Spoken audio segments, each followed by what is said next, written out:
माझा साहेब पायाच्या मस्तकाला गेली, अंगावरती हंटाचे फटके मारून त्याला हद्दपारीची शिक्षा दिली रे चंद्रकांत.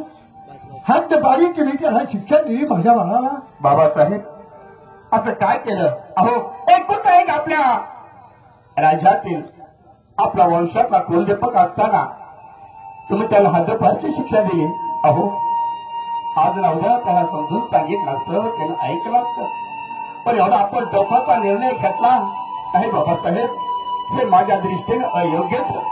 चंद्रकांत, कधी घरी केलं तरी प्रत्येक आई वडिलांची अपेक्षा असते आपल्या घराचं चांगलं व्हावं, आपल्या घराचं चांगलं नेतं झालेलं सुख आपण डोळ्याने पाहावं. हे प्रत्येक आई वडिलांचं कर्तव्य असतं, कर्तव्य असतं. मग सांग माझ्या डोळ्या किती वेदना होत असतील. चंद्रकांत, नको नको तेवढे गुरा ढोराच्या अंगावरती अंतराचे फटके पडावे माझ्या बाळाच्या अंगावर. मी अंताचे फटके मारून त्या रस्त्यातून हाकलून दिला. चंद्रकांत, बोला. तुला या ठिकाणी बोलवण्याचं एक महत्वाचं कारण आहे, आणि ते कारण म्हणजे असं, तो एकत्र तुम्ही दोघं लहानाचे मोठी झाला, खेळला भागवला, खाय प्यायला एकत्र, अभ्यासाला एकत्र. तुम्ही एकामेकाला सोडून कधीही बाजूला गेला नाही. तेव्हा मला तुला विनंती करायची आहे चंद्रकांत, तुझ्या बाळाच्या जागेवरती मी तुझा बाप असं समज, कारण तुझा सांभाळ मीच केला. काळाचा कठोर धप्पा कसा, तेव्हा तो कदाचित काही त्याला शोधून काढून तो तुझं मान्य करेल, तो तुझं ऐकेल अशी माझी मनोदेवता मला सांगता येईल. चंद्रकांत, तू जावं आणि माझ्या सुरेखातला शोधून परत घेऊन यावं एवढीच अपेक्षा माझी. ठीक आहे बाबासाहेब, तुम्ही त्याची काळजी करू नका. मी त्याची समजूत काढेन आणि त्याला नक्कीच या राजवाड्यात परत घेऊन फक्त आपला आशीर्वाद आला. आयुष्यमान भव. पांडुरंगा, पवित्र परमेश्वरा, अरे माझ्या बाळाला मी गुन्हा ढोराच्या अंगावरचे अंतरचे फटके मारून पुढे देतात. माझ्या काळजाचा तुकडा तो असणार. मी कायमचा माझ्या राज्यातून मी त्याला हातून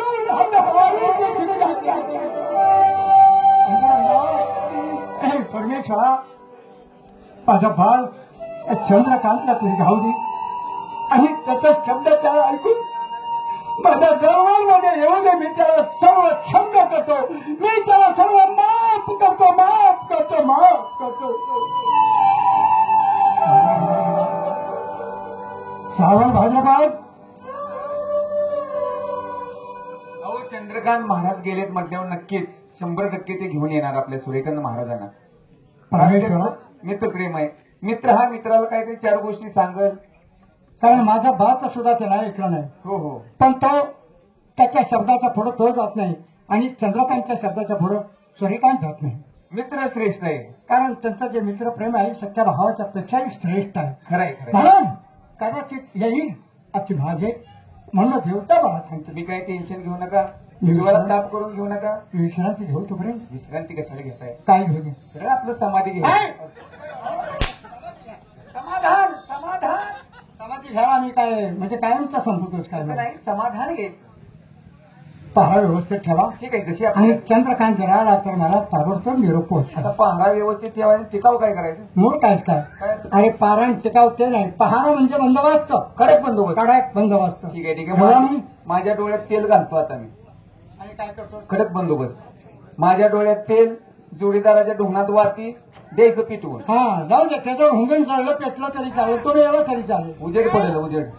त्याशिवाय माझ्या मुळव्याधाचा विस्कुट व्हायचा नाही. कोण बेटा इसको फायदा नाही. चला ठीक आहे. आम्ही विश्रांती घ्या घ्या. विश्रांती. आला ताबडतोब चंद्रकांत मला कळवा. ठीक आहे ठीक आहे. या तुम्ही. पाहिलं जोडीदार कसं आहे?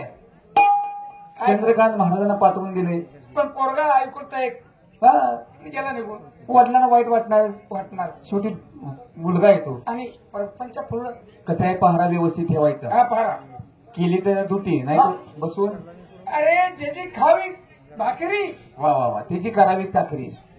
ज्याचं ज्याची खावी पोळी, त्याची वागवाई वागवाई काय काय? हा ज्याचं खावं मीठ त्याचं हाणायचं नीट हा याचा ओला तिथला असतो एका काम करावं नीट त्याला रस्ता दावावं नीट का हाणावं नीट काम हाणावं नीट रे ज्याचं खावं मीठ त्याचं काम करावं नीट असं घे बरोबर आहे हुशार व्हा पसार कुणी काय बी घेऊन जावा हा कुणी काय नेऊ नका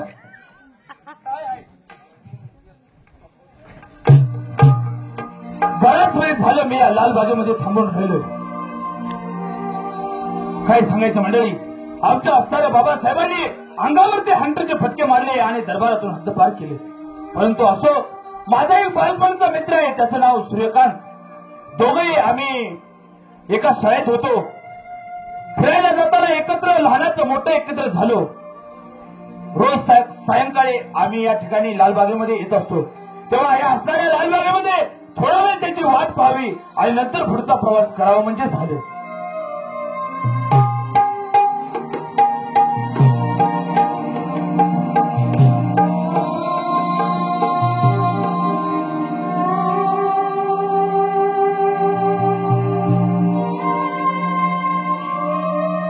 परमेश्वरा महाराजांनी जो निर्णय घेतला तो निर्णय चुकीचा आहे परंतु मी दादाला शोधण्यासाठी आलोय कारण दादा कुठे असेल तर आमचा नेहमी अभ्यास करण्याचं आणि विश्रांतीचं ठिकाण आहे ते म्हणजे लाल बगीचा कारण दादा नक्कीच लाल बगीच्यामध्ये असेल आपण त्याला जाऊन समजूत काढून परत वाड्यावरती घेऊन म्हणजे झालं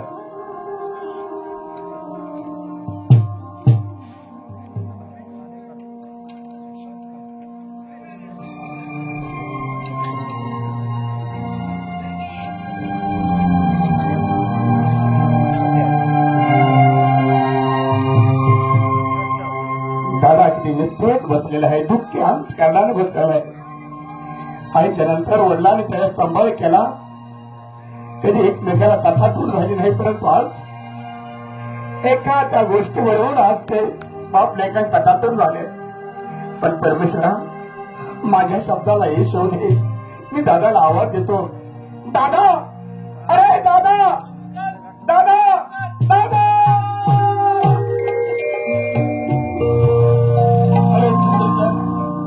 त्या परमेश्वराची कृपा मानावी लागेल आज तुमची माझी भेट होती नाहीतर या राष्ट्रामध्ये तोंड दाखवण्याची देखील इच्छा राहिलेली नाही सुरेखाने असं का बोलता तुम्ही दादा तोंड दाखवायची इच्छा नाही म्हणजे अरे बाबासाहेबांचं काय चुकलं होतं अरे बाबासाहेबांची एकच इच्छा होती कोणत्याही वडिलांची इच्छा असते की आपल्या मुलाचं चांगलं हवं दोनाचं चार हात झालं की एखादं मुलगा हवं आणि तेच नातवंड आपल्या मांडीवरती खेळावी त्यांच्या एवढी एक असतील आणि तेच बाबासाहेबांनी तुम्हाला विचारलं होतं त्याच्यावर तुमचा नकार दिला म्हणून बाबासाहेबांनी हा निर्णय घेतला नाही सूर्यकांत तुम्हाला माहित आहे आम्ही गेली 10 वर्ष गुरु आश्रमामध्ये शिक्षण घेण्यासाठी होतो त्यावेळी आमच्या गुरु समर्थांनी आमच्यासाठी उद्देश केला आई माईची बाप धनाचा बहीण अशीची बायको दुसऱ्याची आणि मित्र जीवाचा जागेल तो जगेल आणि झोपेल तो संपेल या सद्वचनाप्रमाणे जनकात मी मनामध्ये एकच निश्चय केला की जोपर्यंत हा असणारा देह सजीवंत आहे तोपर्यंत तुमचं आणि माझं असणारं मित्रप्रेम हे शेवटच्या क्षणात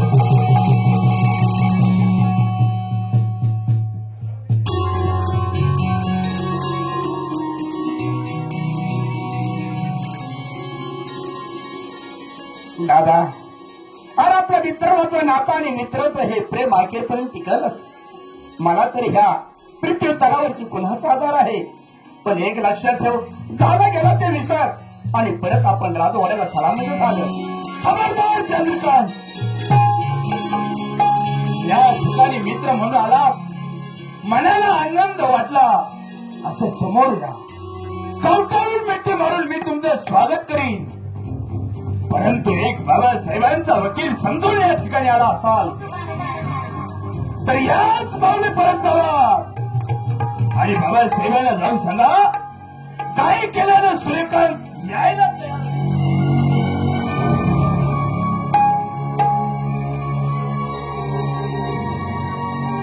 दादा शेवटी माझी लायकी काय आहे हे तुम्हाला दाखवून दिलंच रे. कारण मी एक कुकलींडावरती पडलेला केला होतो तोच बाबासाहेबांनी आणून जतन केला नानाचं मोठं मला केलं. कारण का माझ्या आई वडिलांचा देह लढाईमध्ये माझे वडील मृत्यू पावले आणि तरी मला नानाचं मोठं केलं. आपण एकमेकाला विसरलो नाही. पण दादा तुम्हाला बाबासाहेबांचा वकील झाले.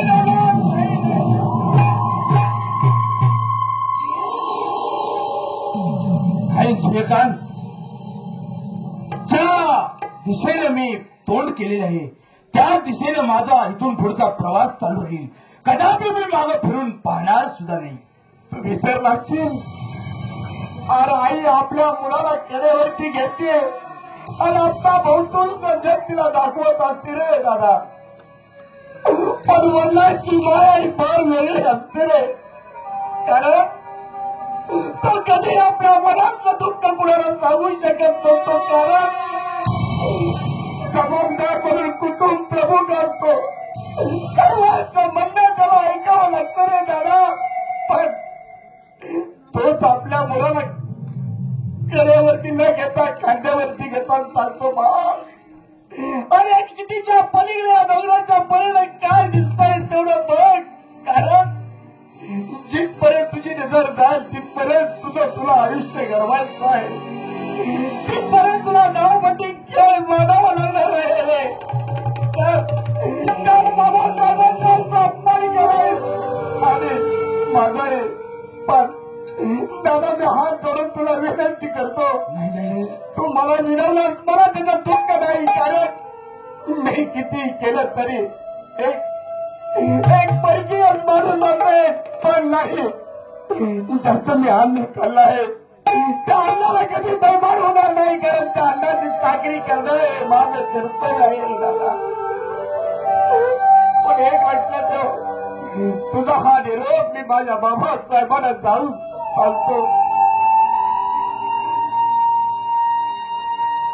जोपर्यंत मी मागे येत नाही तोपर्यंत दादा तू या बगीच्यातून कुठेही जाऊ नकोस.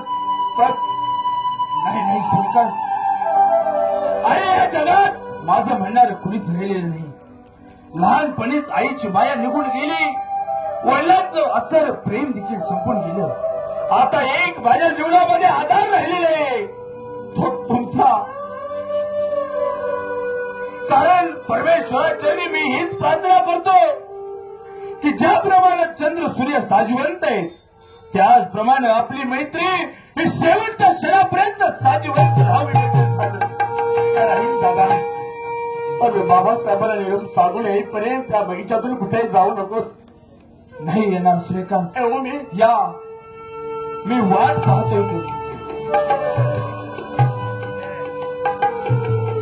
खरंच परमेश्वरा तुझ्या कृपेनं सूर्यकांतची माझी भेट झाली. परंतु हे असणारं मित्रप्रेम हे शेवटच्या क्षणापर्यंत टिकावं हीच तुझ्या चरणी प्रार्थना करतो. कारण सूर्यकांत सांगून गेलेले आहे की मी माझा निरोप बाबासाहेबांपर्यंत पोहोचून येईपर्यंत या असणाऱ्या लालबागेमध्ये थांबा. म्हणजे तेव्हा या असणाऱ्या लालबागेमध्ये आणखी थोडा वेळ थांबावं आणि इथून पुढचा प्रवास करावा म्हणजे झालं.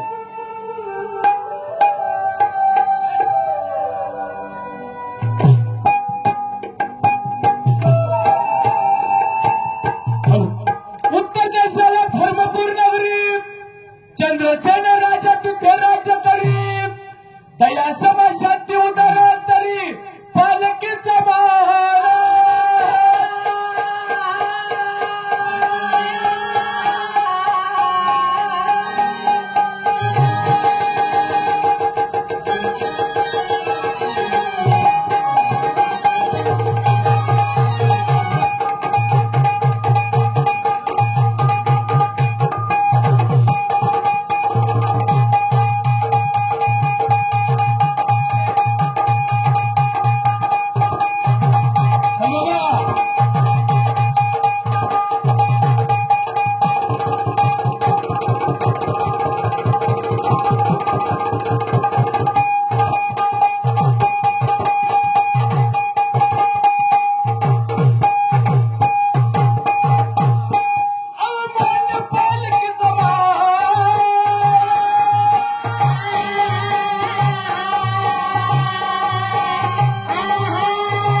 गेला चंद्रकांत, काय घडल काय नाही घडत ते परमेश्वराला ठाऊक.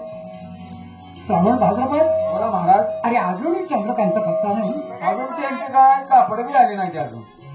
काय आहे नसून माझ्या भाच्यात केलं असेल. देयाला कापड आले नाही तो. माझ्याकडे घ्यायचे कापड देयाला आले नाही. कापडात घर वाढले मरदा येईल की त्याला. नाही देयाला कापड यायला कोण पाहिजे. आणायचं? श्रावण नावून माझं भाद्रपद का ठेवले नावात फार मोठा गोडवा आहे तुमच्या. अरे त्या ऐकून तर माझ्या मनाला विरंगुळा पडेल. नावात गोडावा म्हणजे असं बरं का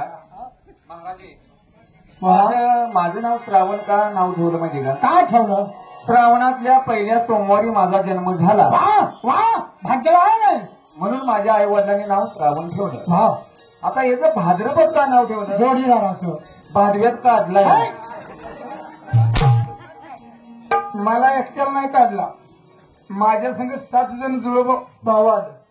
माझी कुत्री अवलाद नाही का. ए, मला असं म्हणजे वाटतंय की चंद्रकांत महाराज चंद्रकांत बहुतेक माझ्या सूर्यकांतला घेऊन आल्याशिवाय राहणार नाही. राहणार नाही. याची मला परिपूर्ण खात्री आहे. हो हो हो कोण आलं की आम्हाला येऊन सांगा. हा? आपण जाऊन सांगा. कोण आलं. आता काय कसं काय हा चेहरा पडलाय शिर्डी ही बघा. लगा शिर्डी गेल्यावर तोंड पडतं का. शिर्डी आवडल्या. चंद्रकांत महाराज तुम्ही आला. होय बर महाराजा आहेत की त्यांना आम्हाला भेटायचंच आहे. असं आहे का. होय ठीक आहे या आपण. महाराज चंद्रकांत महाराज आले आहे.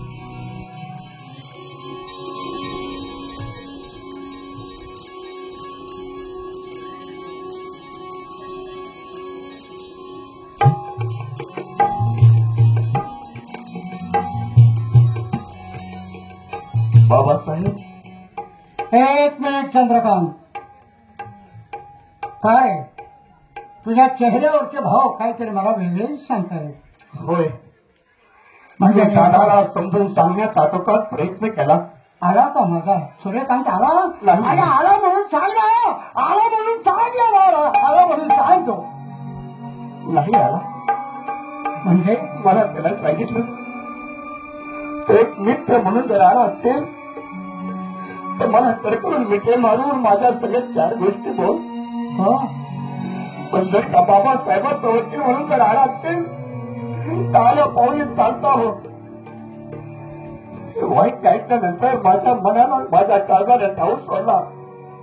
त्याची मी विनवणी केली. अरे झालं गेलं विसरून जा. शेवटी आपले वडील आहे. पुत्राच्या वयामध्ये त्यांच्याकडे कोण पाहणार आहे कोण लक्ष देणार आहे. पण त्याला ऐकलं नाही आणि मलाही त्याला त्या लाल बगीच्यातून हातून दिलं. बाबासाहेब हातून दिलं. चंद्रकांत तुझ्या तोंडून हे शब्द मी ऐकतोय. अरे काय बोलतोस. माझी चेष्टा करतोस का. अरे वेळेसारखं असं काय सांगतोय.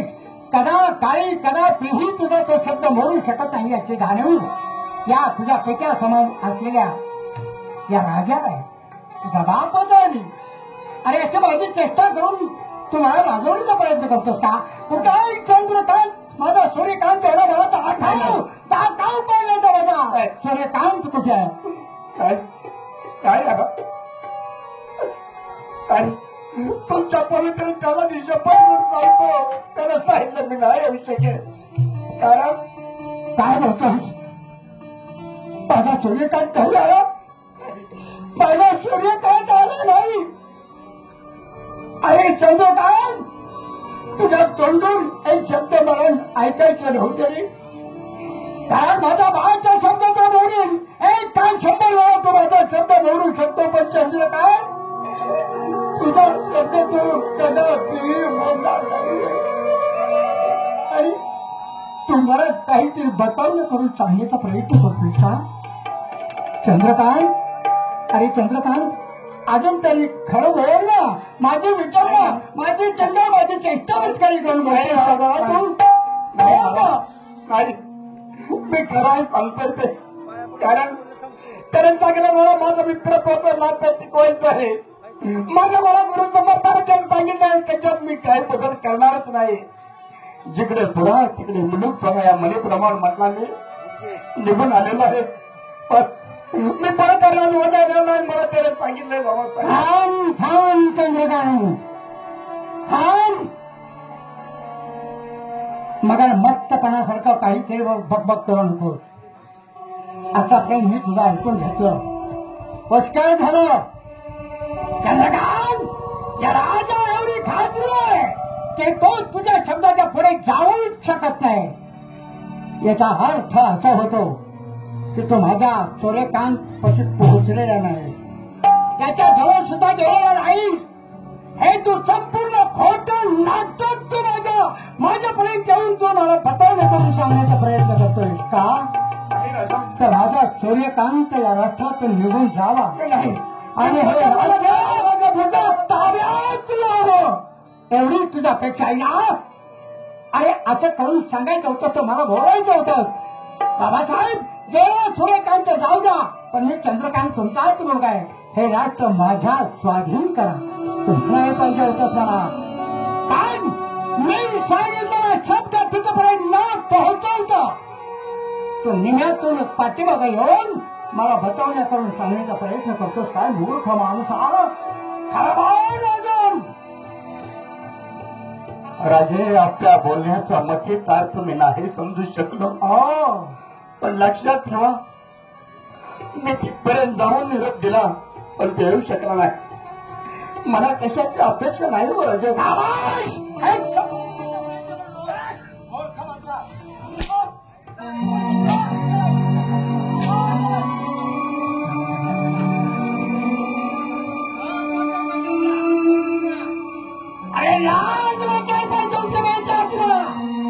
आज तुझ्या भावा समान असणारा मी राजा तळाचा और सांभाळतात असं सांभाळला तुला. पाण्यात वाचिंग वाटून माझ्या राजकुमारा समान तुझं लग्न मी स्वतः जातीने लावून केलं. तुझी सुद्धा धर्मपत्नी आणण्यासाठी मी तुला प्रवृत्त करणार होतो. पण नाही नाही नाही त्या जातीचा तू राहिलाच नाही. खरं बोलतोस की खोटं?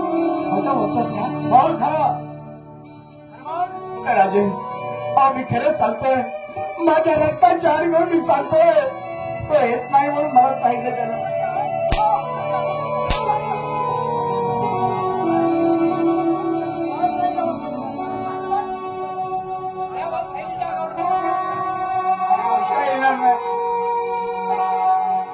तुमचं बी आणून उपयोग काय आता आम्ही करणार? आज या महाराज आता काय करायचं?